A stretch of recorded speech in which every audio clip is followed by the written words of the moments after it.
We're continuing the journey to Atlantis by Thea Stilton, starting on page 264, which is the 42nd chapter, I think. Tricked! Professor Kesar stopped to mop his forehead, which was drenched with sweat. "Those mouselings," he muttered. "Leave it to them to travel all the way to the Sahara Desert." Around him, the sand dunes of the desert extended as far as he could see. "I've already been following their signal for 2 hours," he complained. Who's he complaining to? There's no one there. He hoisted his backpack on his back. It held all the supplies he needed to set a proper trap for the Thea sisters. "This time, they won't be able to escape," he mumbled. Then he headed up the next sand dune, grunting and groaning as he climbed. He gazed down at his transmitter, and the red light began to blink quickly. He was close. "I've got them!" he exclaimed. He climbed down the dune and saw a small oasis in front of him. Oasis. There we go. And among the palm trees were some Arabian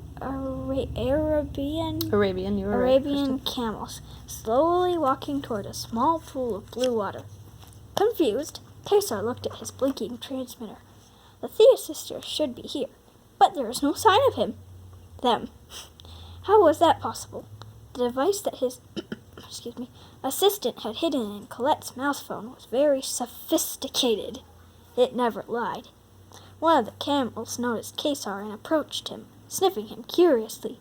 "Shoo!" the professor exclaimed crossly, waving his paws at the camel. The animal didn't listen to Kesar. It jumped down on Kesar's hat, pulling it off his head. Okay. See the picture? Look, he's pulling his hat off. Mm-hmm. I'll zoom out here. The whole picture. Okay. Show the other camel. Stop! Chewing on it. "That's mine!" Kesar yelled. He yanked at the hat, but stopped when he noticed something odd. The camel was wearing a strange collar. "What is this?" he asked, examining the collar. Then he erupted in rage. Someone had placed the transmitter from Colette's phone around the camel's neck. "No! I've been tricked!" he howled. Without his device, he had no way of knowing where the unpredictable mouselings were headed. Had he failed? Maybe, but maybe not. He knew that there was one place where he would find them again, sooner or later.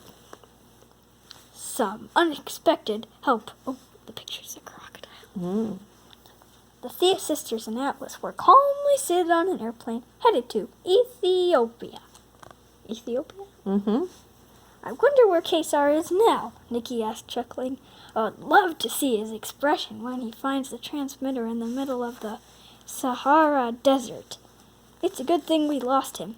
Now we can focus on our next destination," Violet said seriously.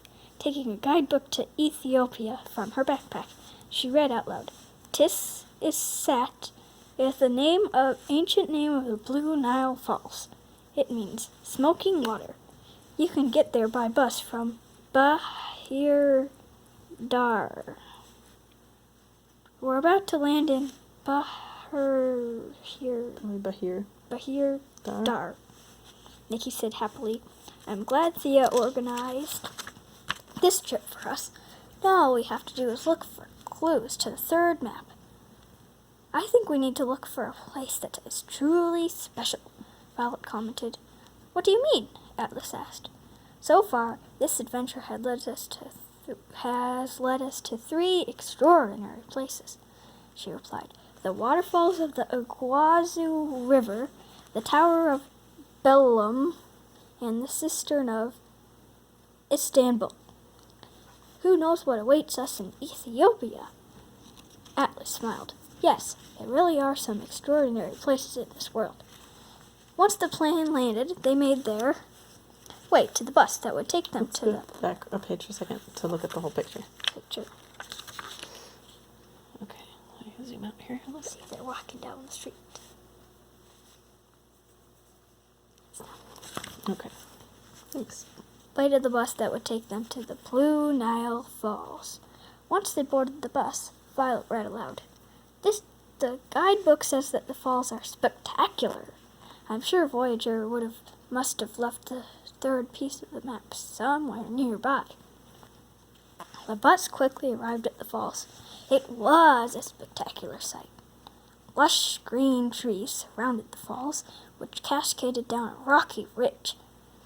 They followed the guidebook's directions to a path that led to a flat area overlooking the waterfall. "Wow," Nikki exclaimed. "It's beautiful," Pauline said, "but I don't see any clues here, just a lot of plants." "Let's explore," Nikki suggested. They walked down a muddy path to the riverbank. Okay. See this pretty picture? It's the falls. Is that the Blue Nile Falls? Blue Nile Falls. See, they've got Okay. trees and look at those bushes. Mm-hmm. Oh, it looks like there's even a little beach. "Now what?" Colette asked, frowning at the mud on her pants. "Now we look for the symbol of Atlantis," Nikki said. "Oh, it's a crocodile." They slowly walked along the water's edge. Suddenly, Colette let out a terrible scream. "Ah!" "What's the matter? Did you fall in the mud?" Pam teased, without turning around. A croc of soup? I'm hungry!" Pam choked, looking back. She gasped. An enormous crocodile was right behind Colette. Nor mouse. Enormous. A croc of soup. She's the one that's always eating. She's hungry. The friends were paralyzed by fear. "Stay calm," Colette whispered. "Let's back up very slowly," Pam said softly. But just then, a young rodent with a stick popped up from the bushes. "Shoo!" he yelled at the crocodile.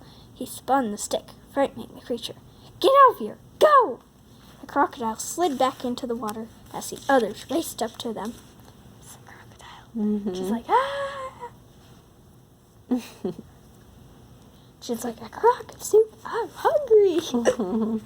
"We owe you our thanks," Pam told the young mouse, smiling. "My name is Pam. These are my friends, Colette, Nikki, Violet, Paulina, and Atlas. My name is Dabir, she replied, eyeing them. "What brings you to Ethiopia?"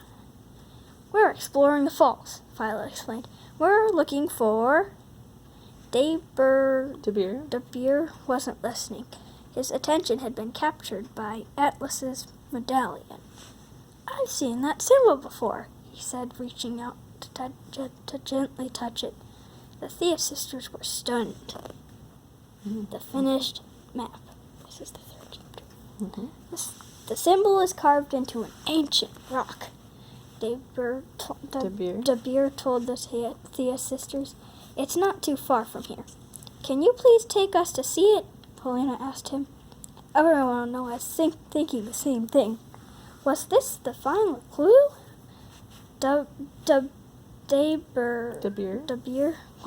agreed, and he asked them to climb into a small rowboat with him. He steered them down the river, and they stopped by a clearing that contained abandoned ruins. When they got off the boat, Dabir pointed to one of the crumbling ancient columns. "See?" he asked, pointed to the symbol of Atlantis carved into the stone.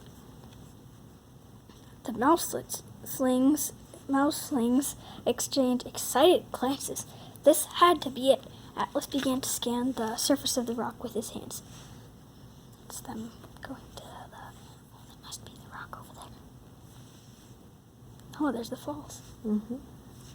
Searching for where the third piece of the map might be hidden. But he didn't find anything. This time it seems more difficult than before, Violet mused. Grandfather Chen always says, if you don't find an answer, take a minute to sit and meditate.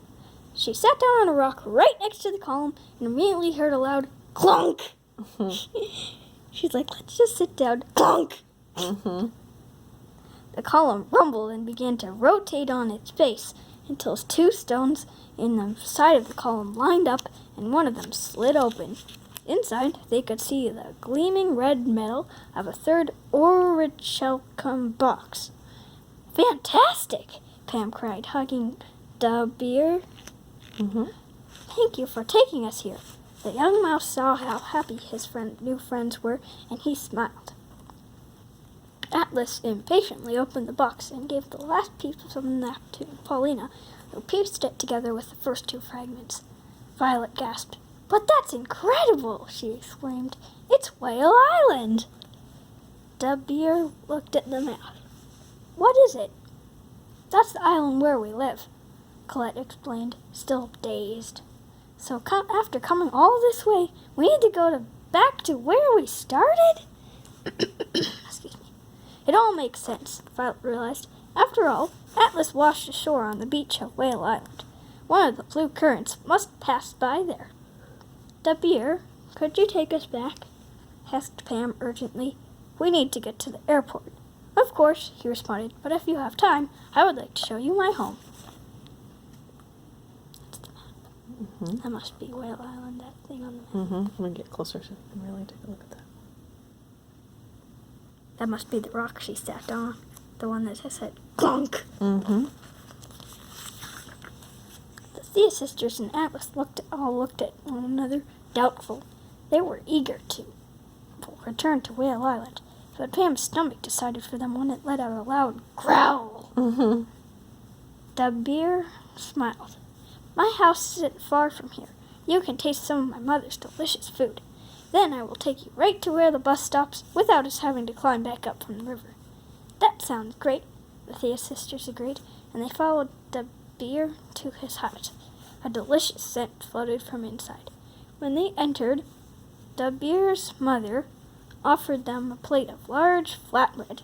"It's called injera," Dabir explained. "You hold it in your paws and use it to scoop up the rice, vegetables, and sauce on the plate, so you can eat them all in one bite." It sounds yummy. Everyone loved the delicious dish. It was just what they needed before the start of another long journey. After thanking Dabir and his mother, they returned to the airport and took the first flight back to Whale Island. The picture. Mm-hmm. It's him and his mother. Now he's holding something. I wonder what it is. It looks like a bowl with water in it. Okay. Okay. Bye, Benjamin.